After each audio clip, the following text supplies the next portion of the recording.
Sometimes in life, like you have to take, a leap of faith and do what feels right. Do what feels right to do. And the yeshiva that I went to was the best decision that I made in my life. That has helped me grow as a person, spiritually, emotionally, and and I'm just the happiest I've ever been in my life. I'm from Toledo, Ohio. I went to GW in Washington, D.C., and I studied Middle East Studies and International Affairs. And I am going to solve the Arab-Israeli conflict, short-term goal. I was born in the Republic of Georgia, but came to the United States with my family when I was 8.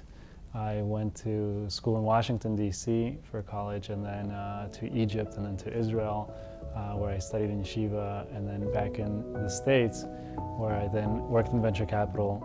And now I'm in New York City running a business network. I was born in New York City.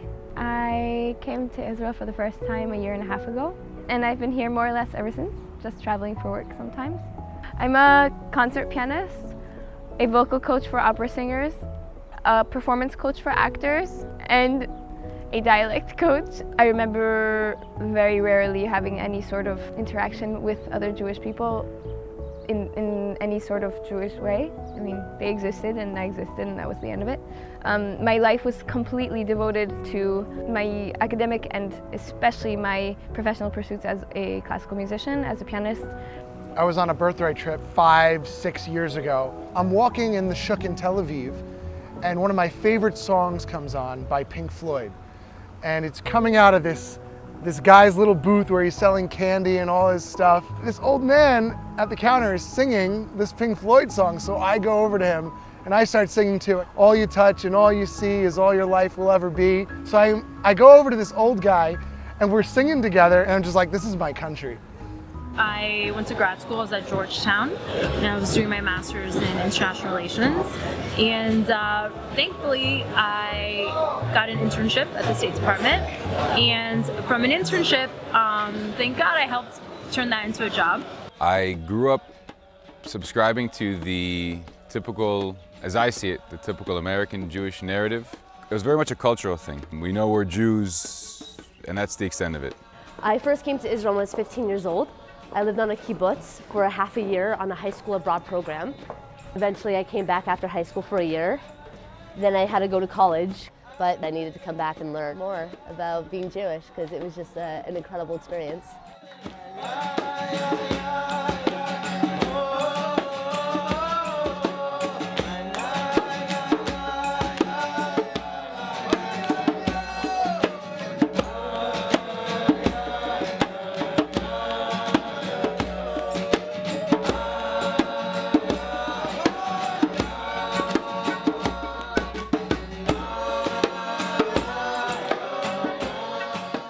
Jewish. I knew I was Jewish. I didn't know what that meant, but I knew that's what I was. That's what our family was. I knew the ideas, but it wasn't brought down and integrated into who I was. I wasn't living these ideas. You come to Israel and you're in this like environment of people who are just all about growing and learning and living the best life and just being good people. Just being good people. You become a better person. They bring you up. I didn't know anything about Judaism growing up. I didn't know anything about my culture, my religion, and what better place to learn about it than Israel. Anyway, I met a lot of people who had grown up religious, and they were all like living alternative lifestyles. And I thought, I want to live an alternative lifestyle because these guys are cool. So I came back to college and I immediately started studying Asian philosophy. I was doing Buddhism and Taoism for a while. I lived in LA up until I was 17 years old, and then I went to university. I majored in civil engineering. I then went to graduate school and studied construction management, and then decided to study in seminary for about a year. I went to all non-Jewish schools. I went to a Christian school. I was one of the apostles in Jesus Christ Superstar. Spiritually, I was very, very distant from Judaism. I wasn't turned on by Judaism at all. In fact, I was more into alternative religions like yoga, Buddhism, meditation. I would do weekly retreats of yoga, and I still love the alternative, esoteric things of life, and I really had no idea that Judaism had any of that kind of side to it. And I asked myself, if I'm so open-minded about everything else, I was very left-wing, I was very open-minded about everything. I was like, if I'm so open-minded about everything, Maybe I should be at least a little bit open-minded about my own background, my own roots, my own religion. Grew up connected to a conservative synagogue, not because we believed in conservative Judaism per se, but only because we weren't Orthodox. I'm from London originally. This is my house. This is my Pilates and yoga studio. And I teach the Pilates and I have yoga teachers coming in and they run classes here. I feel like I have a fantastic network of people and I enjoy life. I enjoy day to day. It's very colourful, it's very exciting, it's very alive. I could never imagine just going back to England and just being one of the masses.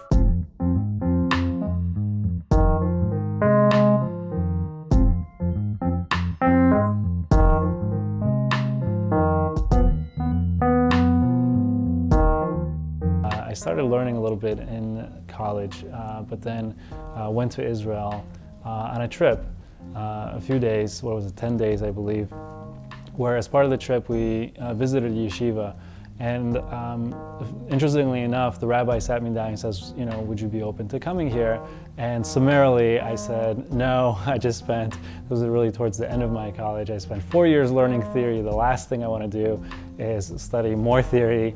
And so I said, thanks, but no thanks. And he was very respectful of that. He said, no, I appreciate that answer. And that was the end of it. But I was so impressed by the level of students that were taking a break from whatever it is that they were doing to go to yeshiva, to learn about their heritage, to learn about, in depth what the Bible really states about, Tanakh and all those sort of Jewish books and texts that we hear about, but we don't really know. Basically, I ended up really enjoying the learning. And I think that for a lot of people, they might get scared, oh, am I going to become religious? Oh, am I going to spend so much time there? We always have the choice to leave. You always have the choice to be, you know what, I'm here, I tried it and I don't like it and I'm going back. But I think at least having the opportunity to try it is amazing. Yeah, I think learning, it's the core of our being. I mean, we have to grow, we have to continue to learn.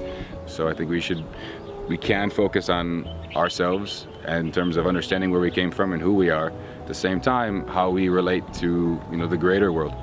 I really wanted to be intellectually honest with myself and give myself a year of studying in Israel, of learning about Judaism and studying where I came from and figuring out where I want to be and how I want to move forward in my life. It's been a wonderful experience. I've been here for 9 months so far and it's been one of the best experiences of my entire life. I've grown so much as a person, I've learned so much. My Hebrew has improved a lot, not only because I'm in Israel, but also because I'm reading in Hebrew and translating from the original texts.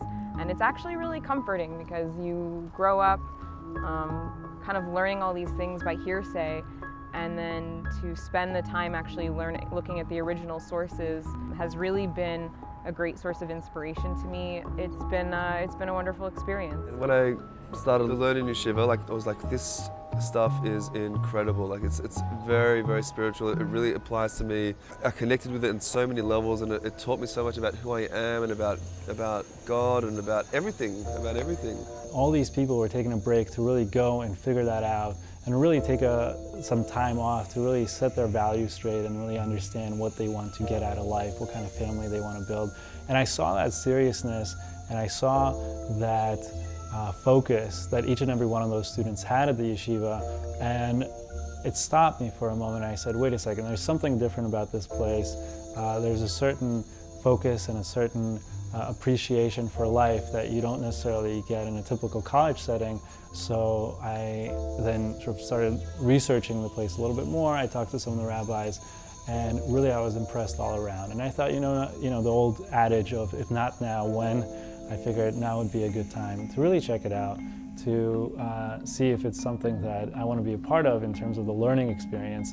And so I went, and really it was a wonderful experience. I'm a very visual learner, so my brain works like a puzzle. Things kind of fit into place, and if something doesn't make sense, you kind of try to stick it in there, like jam it in as best as you can. Like you play with those big puzzles, you can't figure out where the pieces go. So when I first came to Israel, I felt like I was missing half the puzzle. I had the border, but the entire center was missing.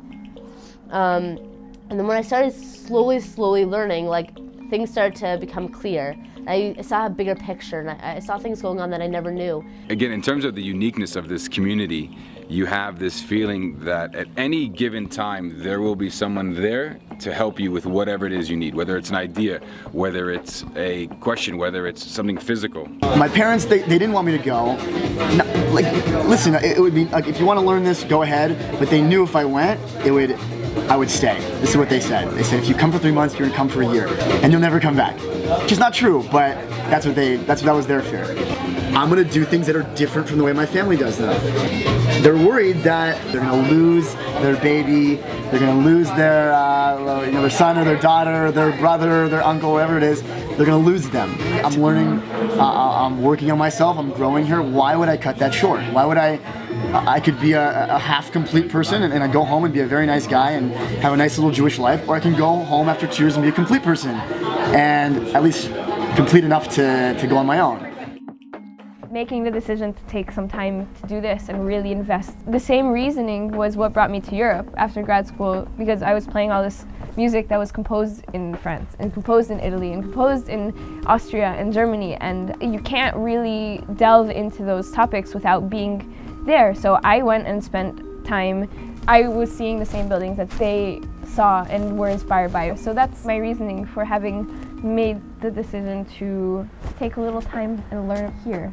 Sometimes it's hard being in yeshiva and not working, especially when I have a bunch of friends who are doing pretty externally impressive things.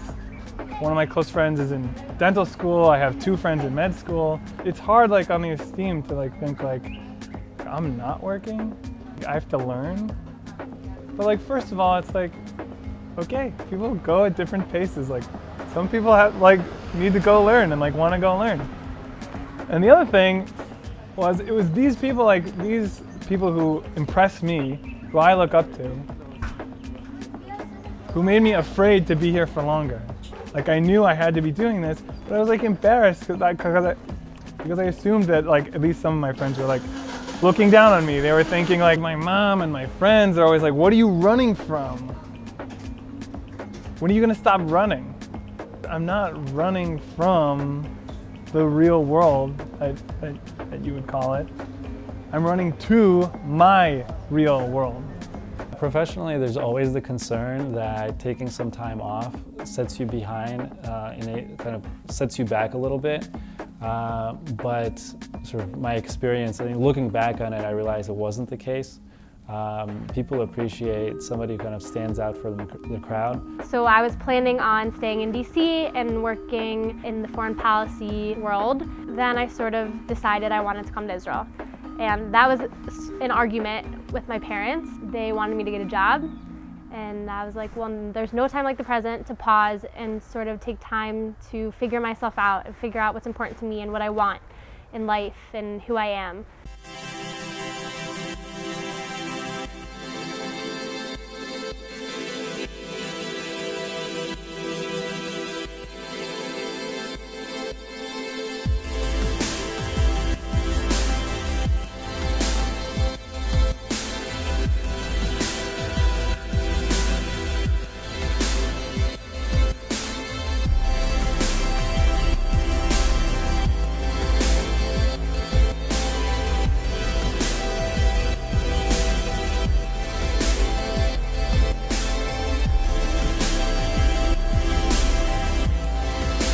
For the last 2.5 years, I was going to seminary, and for 1.5 years, I was doing college.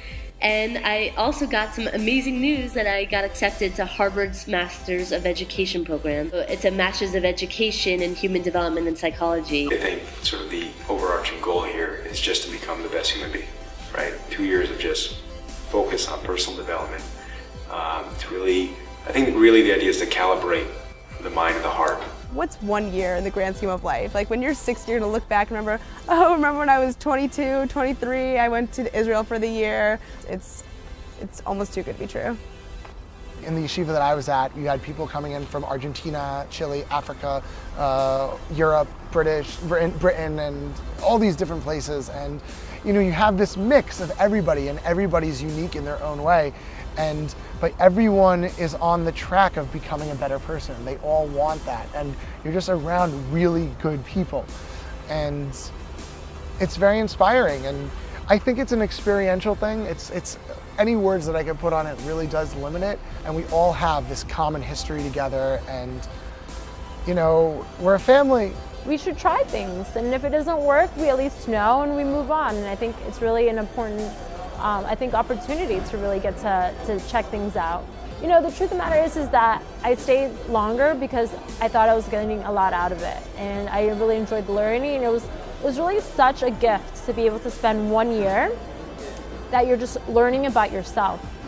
I think it's very powerful and very important to understand what it means to learn in Israel, what it means to be able to come to Israel, what it means to be able to stand in Jerusalem and access things we weren't able to access for literally thousands of years. For me, the yeshiva experience was positive. I wouldn't say it's for everybody, just because it's a really unique experience. It's really an intense experience. For me, it was a very positive experience. But if somebody decides, you know, I want to do this just because of social pressure or peer pressure, or because they have nothing else going on for the moment, I would truly discourage them, because it's an opportunity of a lifetime. But you have to approach it the right way. You really have to see it as an opportunity, and you have to approach it in a way that enables you to really get the most out of it, and then leave yeshiva better equipped for the world. Yeah, it's a very unique community, a very unique group of people. Nobody judges anyone at all. People at all different religious levels. We dress different ways. We keep different amounts of like halachot, and we all come from different backgrounds. Some are married, some are not, and yet there's this feeling of like unity amongst people and acceptance. And like I feel like within this community, no matter what I became, they would still accept me. Part of the amazing thing about being there is just being around people who are passionate about being good and being better and honoring their authentic selves. If you come here and learn, it's your experience, and it's only your experience, and you have to remember that, so you can come here and you can learn and you can still be you. For me, the primary reason why I wanted to be in Israel is because I thought this was the best environment to learn. It really solidified what I knew about myself, and it's almost like rediscovering everything you already knew. Don't be scared. Give it a shot. Come here and try it out. Like me personally, like it was the best decision that I made in my life. It's given me a lot. Met so many wonderful people. It's been spiritually fulfilling and just been amazing. Some of my best friends saying that I seem happier than I've ever been. I seem more myself than I've ever been. I've just become a better person, and those are all in line with the goals that I had originally. We're always growing, we're always moving, we're always learning. The reality of what learning in Israel is like is different from what one might suspect from far away. There's something in the air, there's something here. It's more than just a history, it's more than just a culture. Like when I was in the Shuk and I was singing Pink Floyd, all you touch and all you see is all your life will ever be. I just don't believe that anymore. Your life is so much more than all you touch and all you see.